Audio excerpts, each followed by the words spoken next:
Сегодня необычное утро, друзья. Нам предстоит с вами штурмовать гору Эолова Арфа. Нас ждет. Сначала вот здесь вот речка Суук-Су. Ее мы переправляемся и поднимаемся в гору. Столетний дуб. Вот Ира показывает на дуб. Старого ствола уже нет. И посмотрите, из ветки новая отрасль пошла. Это такой знак, на который надо ориентироваться, когда вы будете идти в этот Эолову Арфу. Красивейший вид. Утро. Кораблик плавает. Ира белоснежная. Кораблик белоснежный. Ну, нам с вами, друзья, в горы надо идти. Вот тут речка Суук-Су. Мы ее сейчас переправляемся через нее и поднимаемся в гору. Нам нужно попасть вот на Эолову Арфу. Пойдемте с нами, друзья. Будет интересно.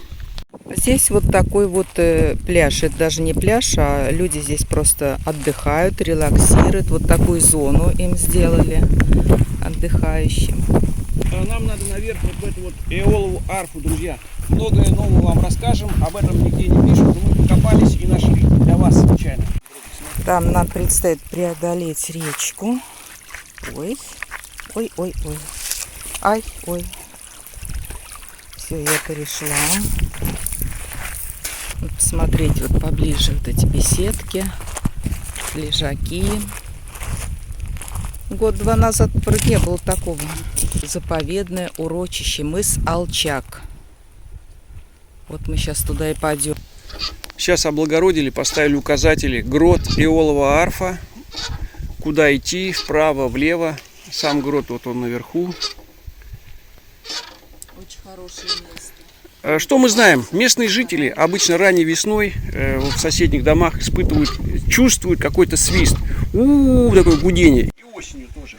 Сильные ветра проходят через вот эту вот дырочку Эолову Арфу и издают вот это у-у. А может это качели они слышат? Может и качели. Первый указатель. Грот Эолова Арфа. Так, опять нам предстоит подъем.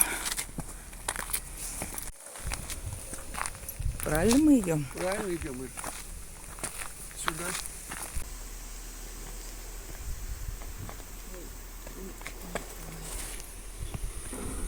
Ой.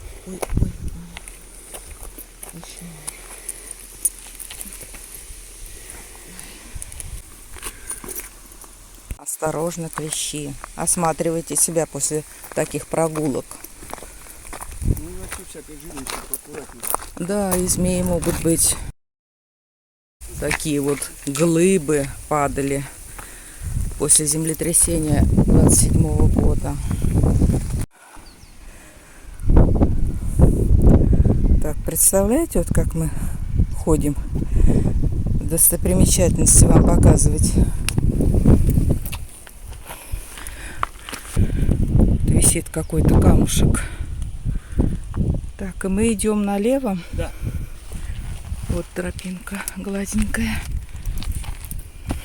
Сейчас мы будем цепляться за эти корни. Мне туда надо. Вот такая моя планида. Сегодня мне надо быть там. Ой, вот за корни цепляемся.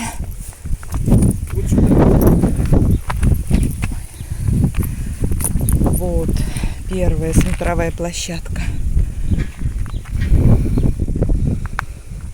По этой? Вот так и туда, Ира, очень хорошо. Ира. Там ложный ход. Я видел, мужики-то поднимались, потом...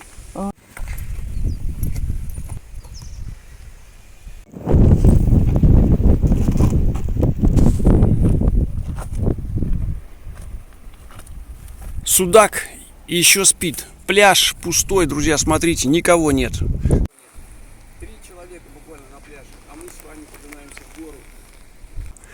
Для того, чтобы узнать, для чего же здесь эта Эолова Арфа поет. Уже виды потрясающие, друзья. Уже не зря мы с вами пришли. А когда вы узнаете, что здесь нашли буквально 20 лет назад клад с монетами, с золотыми. И когда весь судак побросали, детишки перестали плакать. Жены перестали варить кашу, мужчины взяли лопаты и кирки и все рванули сюда, в эту гору. Настоящие золотые монеты Боспорского царства. Такие нависают страшные скалы над нами. А я опять свернула не туда. Идем направо.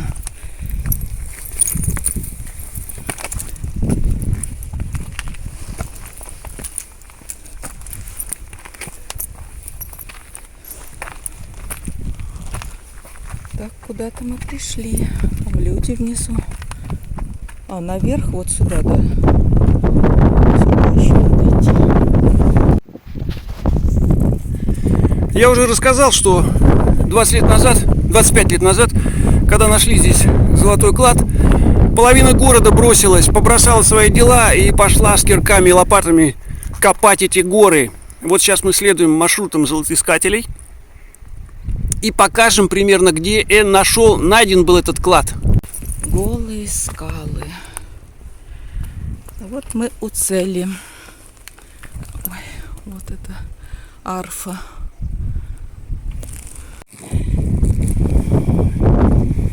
Вот так они и шли. Здесь были лопаты, кирки, корзины. Все шли за золотом, друзья.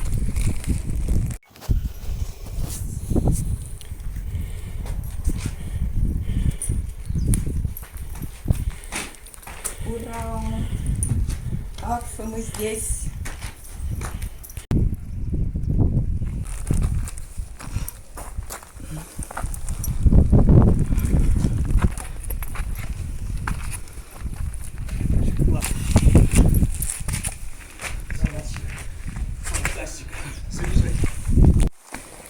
Какой-то трон.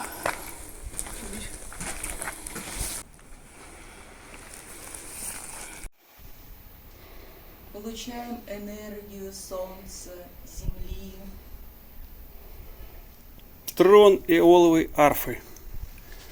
Вот сюда залетает ветер весной, закручивается здесь вот в этом спиралеобразном выступе и вылетает отсюда, а местные жители затыкают уши. Вой стоит. У-у-у-у. Сейчас Ира покажет, где и закручивается этот ветер. Ух ты! Ух ты! Так, смотрим. Вот Ира исследует эту эоловую арфу. Древний бог Эол, это же у греков был Эол, и он покровительствовал музыкальным музыке. И вот сюда его и, так сказать, название переместилось. Значит, друзья, из Петербурга, 59-й год, приехала экспедиция археологическая, начала раскопки здесь. Нашли здесь, вот в этой эоловой арфе, древнюю кладку кирпичи, ну только, и стали, так сказать, путем проб и ошибок определять. Оказалось, что генуэзцы построили крепость, а здесь у них находился смотровой пункт. Корабли, которые приплывали оттуда с мысы Копчак, были видны. С крепости этих кораблей не видно. Отсюда они давали отмашку. Ну, вы знаете, азбуку Морзе, семафор. Вот так махали руками. Вшух-вшух-вшух. Там видели, что оттуда плывет корабль. Отсюда первые узнавали и сообщали туда в крепость. Вот такая простая схема работы этой эоловой арфы. Прикоснулась к истории. Да, Ира, да. Здесь был клад. Ну, монеты, золотые монеты Боспорского царства. 3 век до новой эры они были выпущены. Мы с вами были в Керчи и видели, как выглядит эта монета. С одной стороны статир, древний бог. И даже монета называлась «Золотой статир». 300 год до нашей эры. И это очень... Ты прям прикоснулся к истории, Ира. Сзади тебя вот судачок виден, а ты здесь вот в раскопках археологических находишься. Красота. И правил как раз этим Боспорским царством царь Евпатор, Митридат Евпатор VI, кровожадный, любитель золота. И вот эти клады, как раз это его золото, переплавленное в монеты. Нам осталось покорить сам мыс Копчак, узнать про Боспорское царство, про форпосты этого царства, которые были здесь в Судаке, про то, как епископат этого царства уже были епископы. 325 год новой эры. Отсюда, с Боспорского царства, направляется на первый Никейский собор епископ в окружении там другого священства.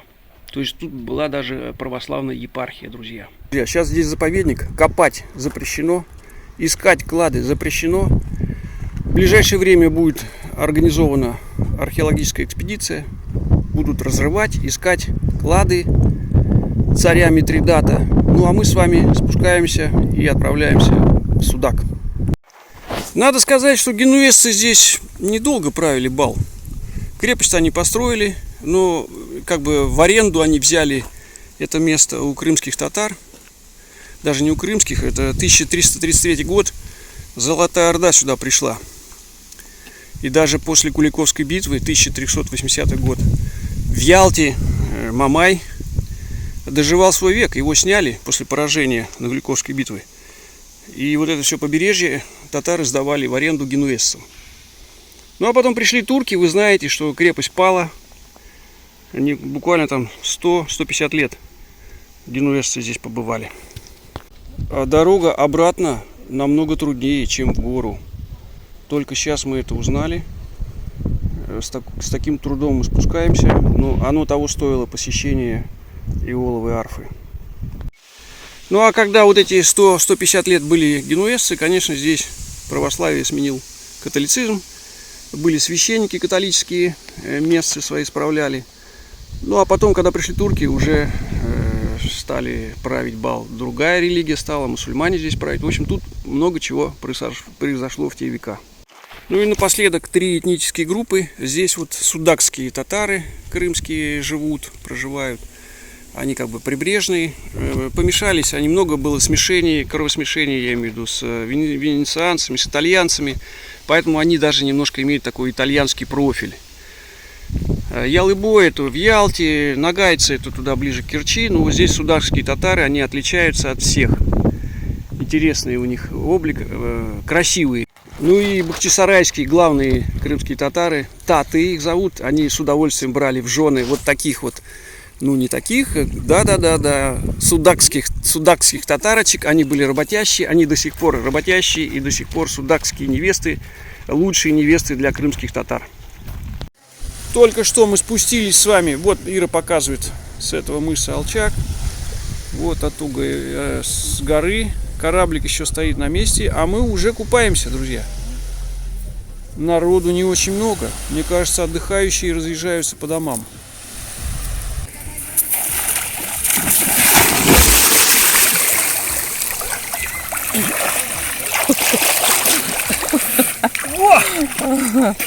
Вода теплейшая. Вода, сметаны, не нужны нам ваши гаити.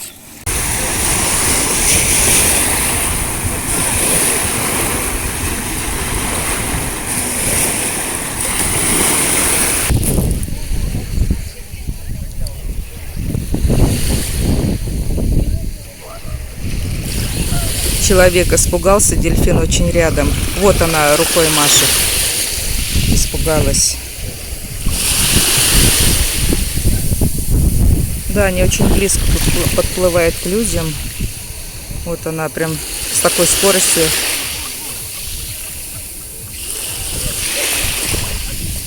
Вот он. А, вот он.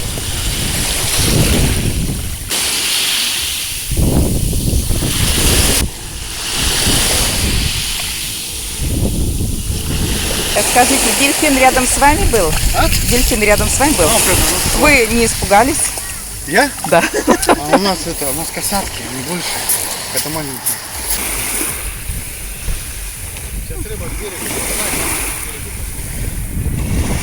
Встреча. Оба нырнули. Ой. За лапки ее поймай.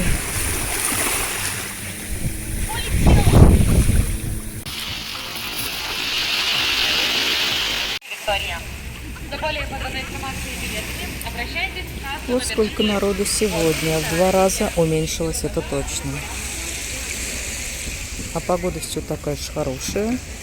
Где-то градусов 28, вода 23. Шхуна Виктория.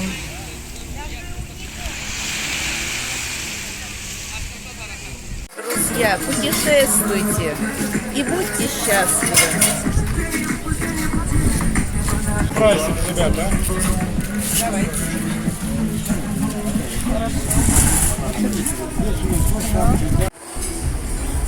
Друзья, взяли вот такой обед. 580 рублей.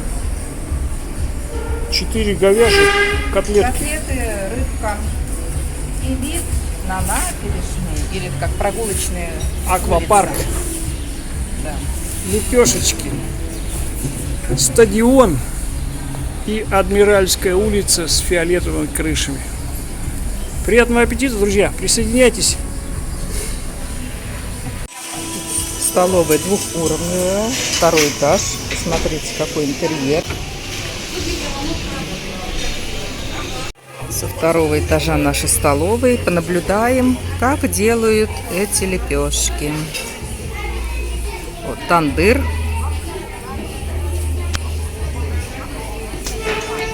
Ага. На камне их, вот видите, как пришлепывает на стенку.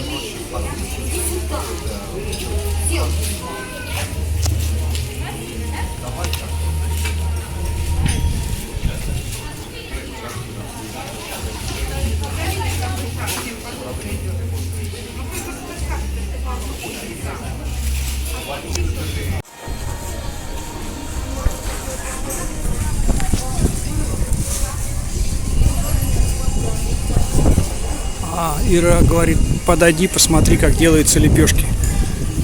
Сейчас посмотрим, друзья.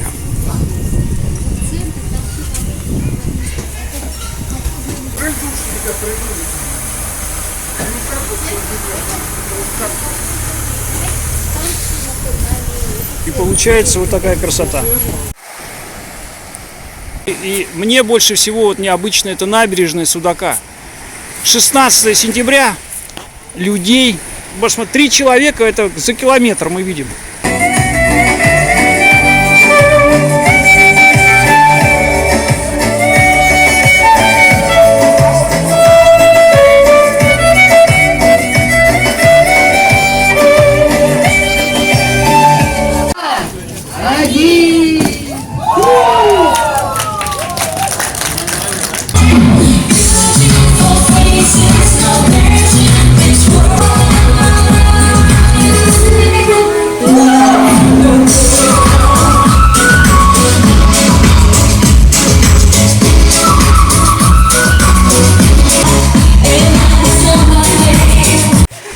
Вечерние любители моря. Они даже вечером не расстаются с ним. Полный релакс.